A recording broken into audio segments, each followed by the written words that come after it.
The ticket printer whirred, and Daniel Reyes felt the whole morning die in his hands. "Please," he said, his voice cracking.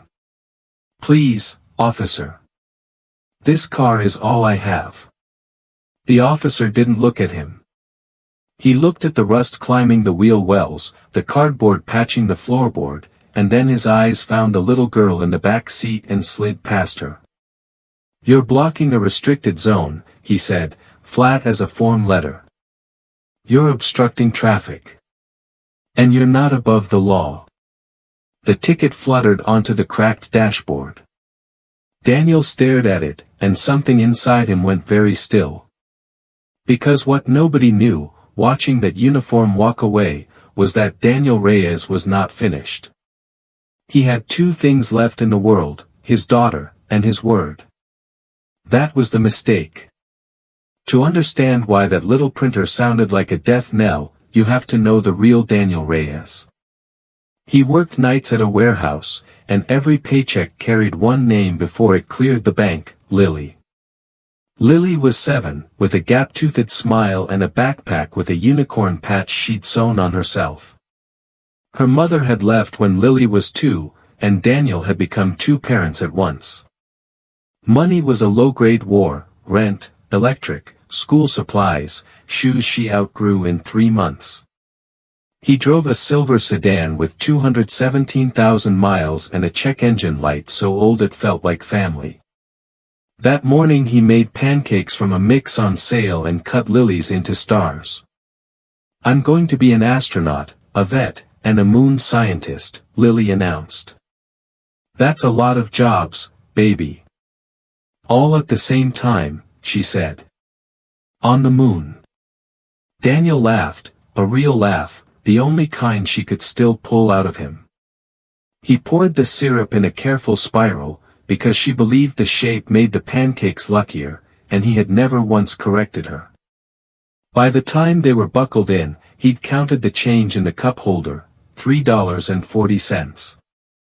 The engine coughed once, twice, then went quiet.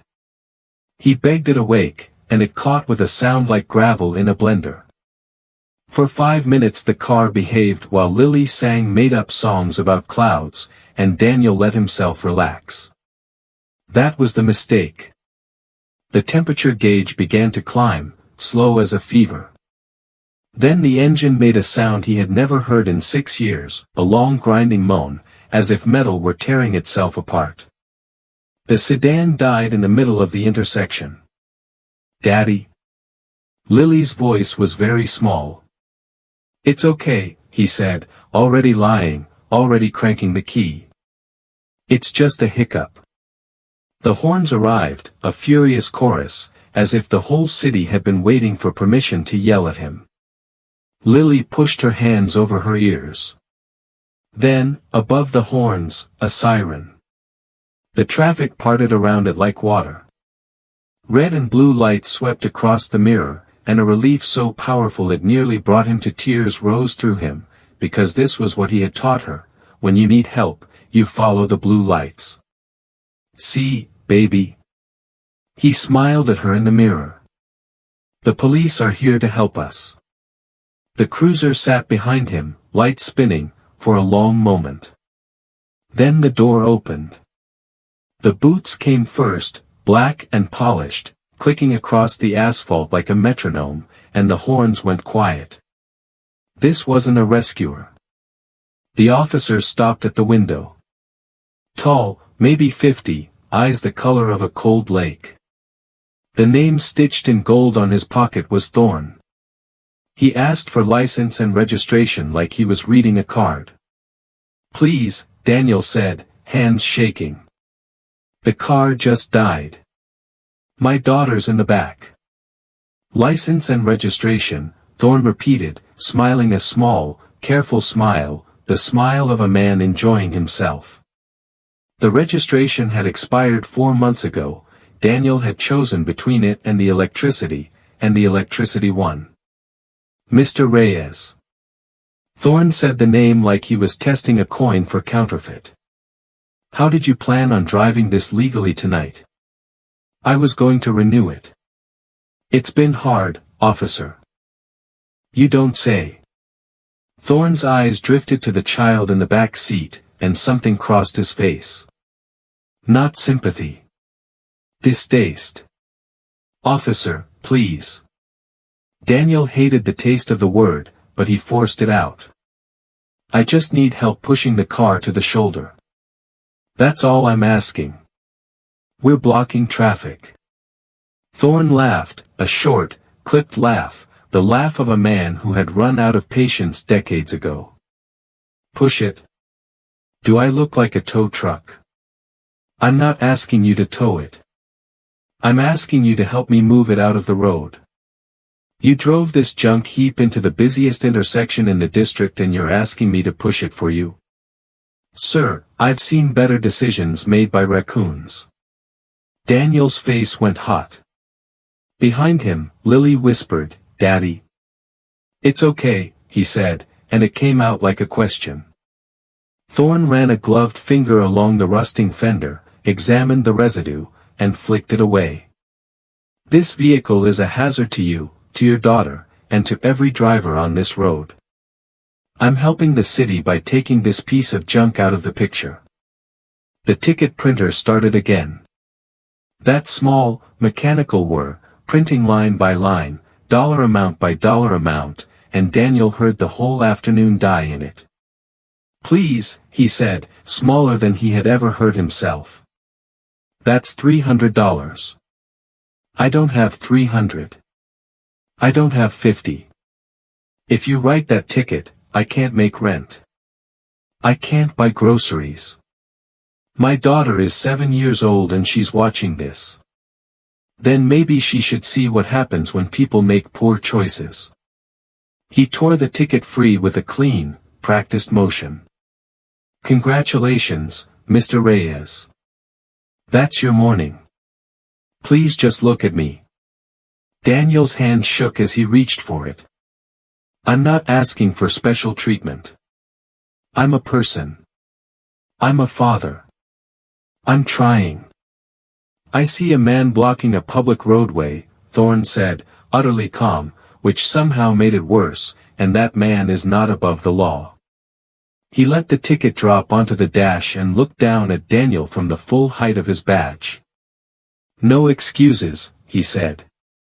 You're not above the law. And he walked away. The boots clicked back to the cruiser, the engine rumbled, and the police car that Daniel had told his daughter was here to help them pulled away around the corner. The light bar flickered off. And Daniel Reyes sat in a dead car in the middle of the road, holding a ticket worth more than everything in his wallet, in front of his 7-year-old daughter. It's okay, baby. He said it toward the steering wheel, because he couldn't turn around, couldn't let her see his face. Then his hands came off the wheel and his forehead came down onto them, and Daniel Reyes broke. It wasn't loud. It was the quietest kind of breaking there is, shoulders shaking, one hand muffling the sound. He had learned long ago that he didn't get to be loud. Loud was for people with room to fall. He thought about the rent, due in 6 days and already impossible. The groceries. The electric bill. And about a man in a clean uniform who had looked at him, seen nothing, and walked away. I'm sorry, he whispered. I'm sorry, baby.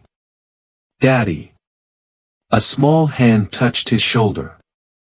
Lily had climbed between the seats and stood beside him, round face serious, unicorn backpack still on her back like armor. Daddy, don't cry, she said. The moon will still be there. We can still go.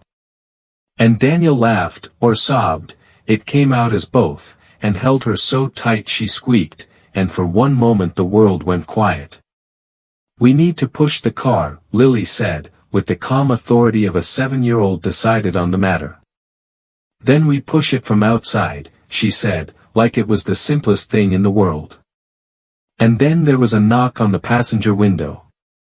A woman in nurse's scrubs and a man in a worn work jacket stood outside, looking at Daniel like he was real.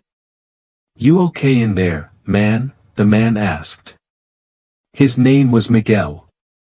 He had kind eyes and a toolbox full of hope. "I'm fine," Daniel said, and his voice cracked on the word, and they both heard it. "My husband saw the whole thing," the nurse said. Her name was Donna. "He saw the officer write you up instead of helping." For a second Daniel didn't know what to say. He was so used to carrying everything alone that people who stopped shocked him. Miguel tapped his toolbox. "Figured you'd need a push, or at the very least somebody to stand with you while you worked it out. Let's start with the push." "You don't have to." "Sure we do," Donna said gently. "Come on. Let's get you off this corner before that man comes back with a friend." Miguel squatted beside the front wheel, bounced it, and let out a low whistle. "Been a long time since I saw a car this tired," he said. "She's got heart, though. That counts." So a nurse held Lily's hand on the sidewalk and told her a story about a cat who lived in the hospital, while a retired mechanic and a worn-out father pushed the dead sedan out of the intersection and into an empty lot. When it was done, Daniel stood in the lot, breathing hard, looking at the two strangers who hadn't betrayed him. The three of them stood in silence, three strangers who had just done something that mattered. "I don't know how to thank you," he said. "Buy someone else's breakfast someday," Donna said. "That's how it works." Miguel knelt to Lily's level. "Your daddy moved a car with his bare hands today. That's hero stuff." Lily considered this with great seriousness. "He can't move the moon, though." "Nobody can," Miguel said. "But he'll get you there anyway. That's what dads do." He spent a few minutes under the hood, making small sympathetic sounds, and finally straightened up, shaking his head. "It's the alternator, and somebody's been ignoring a bad bearing for a while. This isn't a jumpstart fix, brother. This is a shop fix. Parts and labor, 400-500, maybe more." Daniel nodded. He had known the moment the engine died. The car had told the truth, and the truth was expensive. Miguel pulled a card from his chest pocket. "My cousin runs a garage on 9th Street. Cash only, honest work. Tell him Miguel sent you." Daniel took the card like it was gold. The sun finished rising. Lily chased pigeons across the lot. Daniel watched her and felt something hard in his chest crack open. He could not pay the ticket. He could not pay the rent and the ticket. He could not fix the car and pay the rent and buy groceries and pay the ticket. The math did not work, and it never would. And he thought about the way the officer had looked at his daughter, and about a 7-year-old who had climbed between the seats to say the moon would still be there. "No," Daniel said quietly. "A small word. The whole war." He folded the ticket, took Lily by the hand, and started walking toward the police precinct. The streets were filling with people who had places to be, and none of them knew that the man in the faded jacket was walking toward the one building he had spent his whole life avoiding. "Where are we going, Daddy?" "To talk to someone," Daniel said. "To tell them what happened." "Will they listen?" He didn't know how to answer honestly, so he said, "We'll find out, baby." The precinct was a box of pale brick and smoked glass, the kind of building that makes you feel small just walking past it. Daniel had walked past it 100 times in his life and never once gone inside. He went inside now.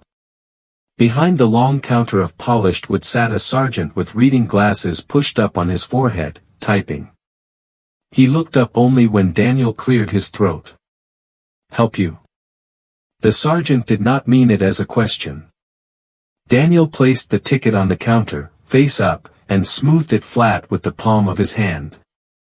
He explained the way you explain things when you've rehearsed them all morning: the dead car, the intersection, the officer who wouldn't push, the officer who had written a fine worth more than his grocery budget. The sergeant listened without looking at him. He rotated the ticket. He tapped his finger on it. Traffic citations are processed through the municipal court, he said, in the tone of a man reading a card. You can contest it there. Filing fees $45. I can't pay the ticket at all, Daniel said. How am I supposed to pay a filing fee to fight it? Not my department. The sergeant turned back to his screen. Next. Please. Daniel hated that word by now, but he said it again. Please. I'm not asking to get out of anything. I just want someone to look at what happened. The officer left us stranded in a dead car, then fined me for it. Is there anyone here who can review this? Once a citation is written, it's written, the sergeant said.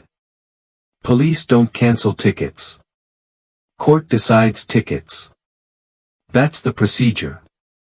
And there it was, the wall, smooth and official, the same wall that had stood between Daniel and every break he had ever needed. The wall that meant he would lose, quietly, on paper. Lily swung on her heels, studying the posters on the wall like museum art. Daniel stood at that counter for a long moment. He looked at the ticket. He looked at the sergeant's averted face.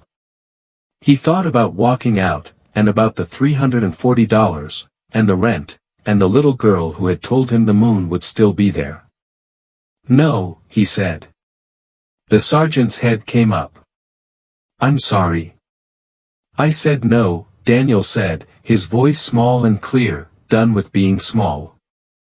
I don't accept that no one in this building can look at a man in uniform humiliating a father in front of his child and say that's wrong. I don't accept that the answer to everything is a form. Somebody in this building is in charge, and I need to speak with them. His voice rose past courtesy, past the tight leash he kept on himself in public. It wasn't loud enough to be a shout. It was the sound of a cornered man done with corners. Somebody, please. Anyone. I want to speak to the person in charge of this building. The sergeant stood up. The room went quiet. Every officer in the lobby turned to look. And far down the hallway, at the very end of it, a door opened. The man who stepped out was older than the building.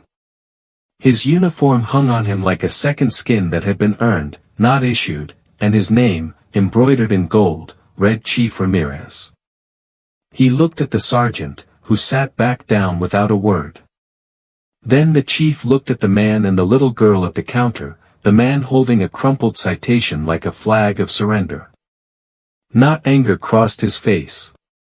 Interest. Bring them back, the chief said, just that, to the sergeant, and then he turned and walked into the hallway, leaving his door open. Room 12, the sergeant said quietly, not quite meeting Daniel's eyes. Last door on the left. The office was not what Daniel expected. No flags arranged like propaganda, no trophies on the desk. It was a working office, papers, a computer, a window overlooking the parking lot, and a small framed photograph of a family on the corner of the desk. 2 boys and a woman, all of them smiling with the same patient kindness as the man behind the desk. Sit, the chief said. Please. Lily climbed into the chair next to Daniel and folded her hands in her lap like a small, very serious adult. The chief looked at her, at the unicorn backpack and the scuffed shoes, and a ghost of a smile crossed his face, there and gone. Chief Ramirez, he said. 41 years on the job, 22 of them in this building. Tell me what happened this morning, son. So Daniel told him, starting at the beginning, the dead engine, the grinding sound, the intersection. The horns and the siren, and the relief he'd felt, because he had taught his daughter that the blue lights were the good guys, and he had believed it. The boots, the tap on the glass, and how the officer had talked to him. He did not dramatize. He did not add words.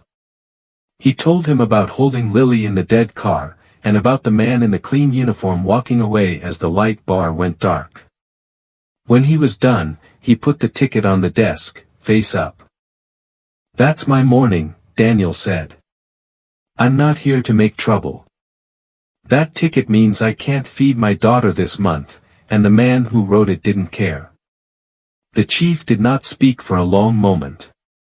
Then he swiveled to his computer and began to type, slowly, deliberately, the way a man types when he's looking for something he hopes not to find. Bodycam footage. Dashcam footage.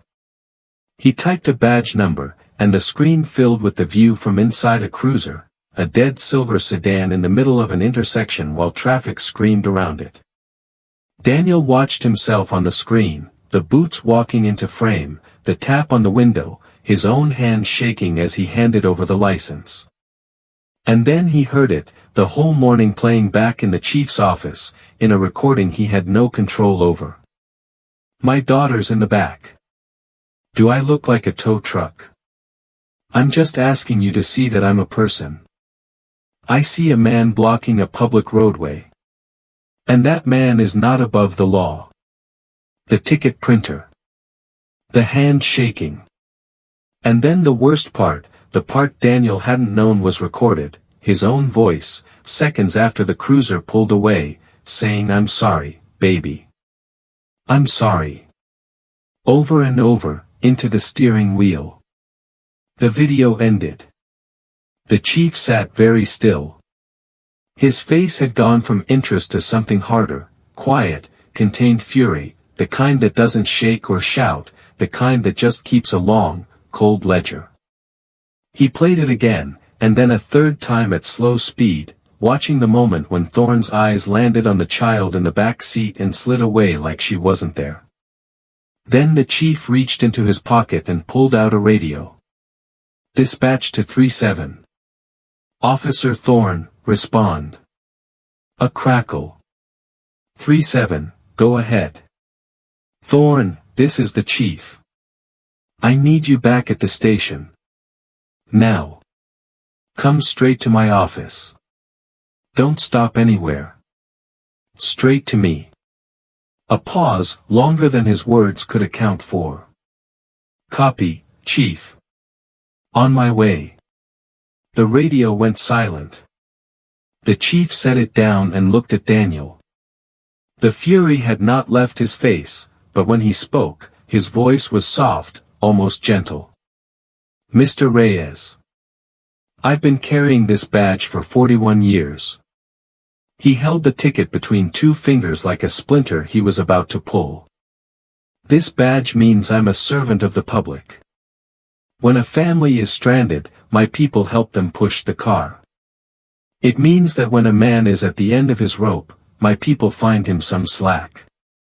And when one of my people forgets that, it's my job to remind them." Personally.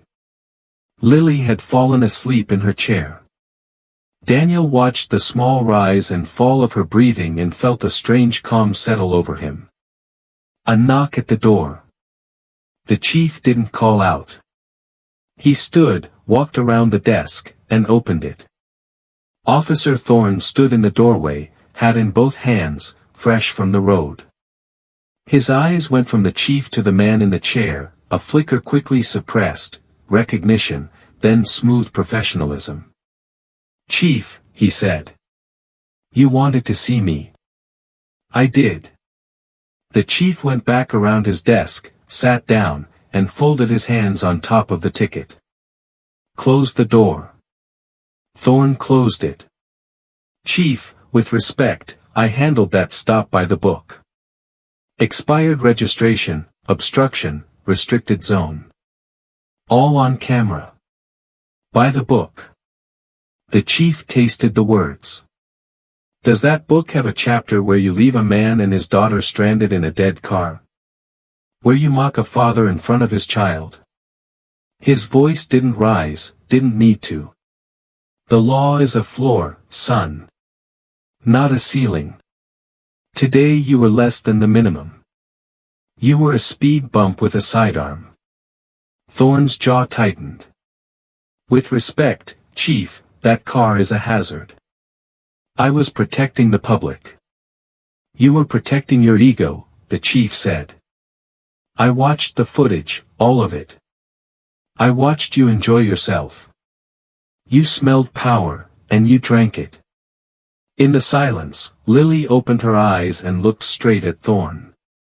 He's the one who scared me, Daddy, she said, very quietly. The policeman. He didn't help us, she said, plainly, the way children say true things. Daddy asked him to help us and he said no. You did this in front of his little girl. And you smiled. With a sound so small and so huge at once, the chief tore the ticket in half, then in quarters, and dropped the pieces on the desk. The citation is void, he said. It never happened. And you're going to stand right there, look this man in the eye, and tell him what you did wrong. Not to me. To him. Thorne went pale. For a moment his mouth opened and closed, then something shifted inside him, and Daniel recognized the moment when a man decides the fight is over. Mr. Reyes, Thorne said, his voice rougher now. This morning I saw a man who needed help, and instead of helping him, I fined him. I humiliated him in front of his daughter. I've written maybe 2,000 tickets in my career. That one was wrong, and I knew it the second I drove away. I'm sorry. For the ticket. For what I said. For leaving you both in the middle of that road. I can't undo this morning, but I can tell you I was wrong, and that you deserved better. Then he did something no one expected. He pulled out his wallet and laid everything in it on the desk. For the repairs. I'll pay whatever it takes. Daniel stared at the money like it was an unfamiliar animal. I can't take your money. It's not my money anymore, Thorne said. It's the money that should have been a tow truck this morning, and wasn't. Take it. Please. The chief watched and nodded once, like a craftsman checking his work. Now that is what the badge looks like when it's doing the job. He turned to Daniel. How are you getting home? I'll walk. The chief dialed a number from memory. Angelo. Rey Ramirez. I've got a man here with a dead alternator, car sitting in the lot on 4th and Ash. Send a tow truck, fix it, have it back tomorrow morning ready to drive. Bill me. He hung up. It'll be ready by morning. Angelo owes me a lifetime of favors, and I've never called one in. I can't, Daniel started. It's not a loan, the chief said. It's the department's apology for the man who wears our patch and forgot what it means. We take care of our mistakes in this building. Tonight, you're the mistake. At the door he put a hand on Daniel's shoulder. You did the hard thing today, Mr. Reyes. You came in here and made somebody listen. Most people never do that. They go home smaller than they started. You're going home bigger. Daniel didn't have words left for that, so he just nodded, and the chief nodded back, and somehow that was enough. The next morning, a tow truck driver named Angelo stood at Daniel's door with an envelope and a freshly washed silver sedan gleaming in the driveway. Fixed the alternator, flushed the fluids, replaced the belts. Keys. Registration renewals in there too. The chief got a fund started through the city for repairs on stranded civilian vehicles, he said, grinning. He made it a real thing. Lily ran past him in her pajamas and threw her arms around the bumper. She's alive. Daddy, she's alive. 3 months later, in the precinct lobby, under a slightly crooked banner reading Community Partnership Award, the chief told the story again, and Officer Thorne handed Daniel a framed copy of the voided ticket. I look at it every morning, Thorne said. It reminds me what I almost was. And then, in front of the whole room, he stepped back and saluted, the crisp, formal salute you give a superior officer, the kind that says this man outranks you where it counts. The story doesn't end there, because stories like this never really do. It goes on in the garage on 9th Street, and in the precinct, where Thorne has helped more than one citizen to the shoulder instead of handing them a ticket, and in the chief's drawer, where a new card now sits from Lily, with a crooked drawing of a car and the words, "Thank you for trying." Here's the thing worth remembering. Daniel Reyes didn't win because he fought back loud enough. He won because he refused to disappear. When the world looked at him and saw nothing, he walked into the middle of it and demanded to be seen. And the world eventually got around to agreeing. Don't let your story end in silence. If someone treats you like you're nothing, stand up and be seen. And when you get the chance to be the help someone else is praying for, the push, the shoulder, the 5 minutes that costs you nothing, be it. If this story meant something to you, drop a comment below. Tell us about the time someone helped you when you needed it most, or the time you were the help someone else was praying for. Share this video with someone who needs to hear it. And if you believe that authority without empathy is just bullying, subscribe and ring the bell, because every week we tell the stories of the people the world overlooks. Because in the end, the badge is just a piece of metal. The uniform is just a piece of cloth. The man with nothing left to lose but his daughter and his word. Turned out he had everything. He just needed someone to finally see him.